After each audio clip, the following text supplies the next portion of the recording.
Alors toujours dans le module de gestion des produits, jusqu'à maintenant nous avons mis en place une page qui affiche la liste des produits dans une table ayant CSS Bootstrap. Et nous avons mis en place comment créer un nouveau produit.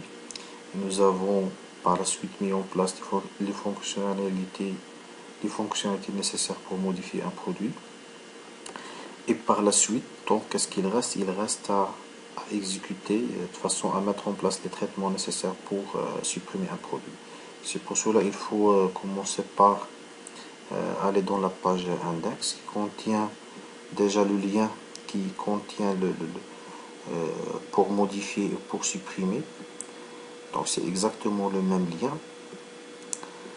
Donc qu'est-ce qu'il reste à faire? Il reste à mettre en place l'action delete produit dans produit contrôleur. Donc dans produit contrôleur, tout simplement, on va mettre en place une action qui s'appelle delete produit. Voilà. Et qui reçoit en paramètre un ID. Donc à partir de l'ID, on va supprimer le produit. Donc il faut faire appel à la couche métier, prod métier point delete produit par son identificateur. Alors la couche métier à son tour, elle va faire appel à la couche d'accès aux données représentée par Entity Framework.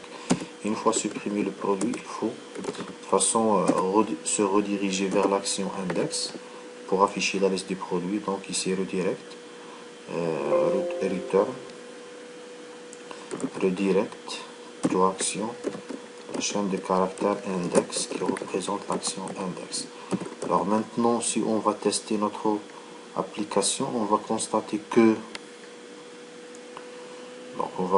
qu'on va supprimer un produit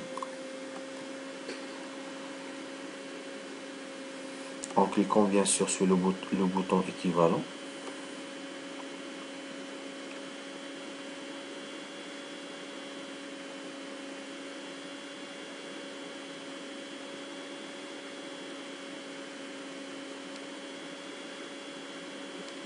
Il faut faire appel au contrôleur normalement produit index.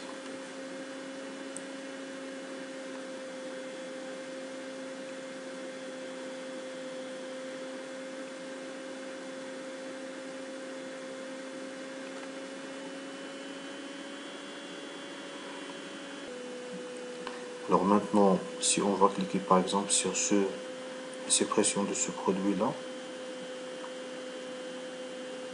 voilà, le produit a été supprimé. Si on va essayer de supprimer ce produit, par exemple, ayant l'ID 5, on l'a supprimé. Maintenant, qu'est-ce qu'il reste? Il reste à ajouter un message de confirmation. C'est pour cela, il faut tout simplement revenir vers la page d'accueil.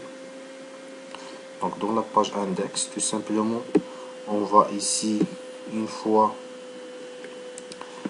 ici, on va ajouter en clic, en fait, égale une chaîne de caractères. Alors return confirme,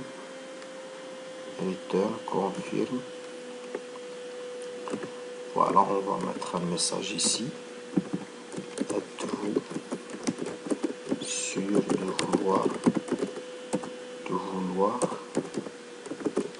supprimer? C'est-à-dire en cliquant sur le bouton, on va tout simplement exécuter cette action-là, c'est-à-dire on va avoir un message de confirmation. Voilà, on va maintenant tester notre application.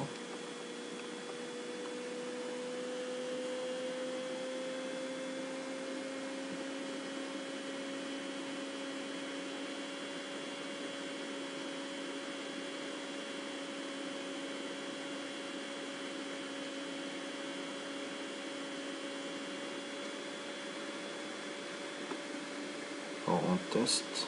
Voilà, maintenant avant de supprimer, on va obtenir un message de confirmation qui indique si nous sommes sûrs de vouloir supprimer.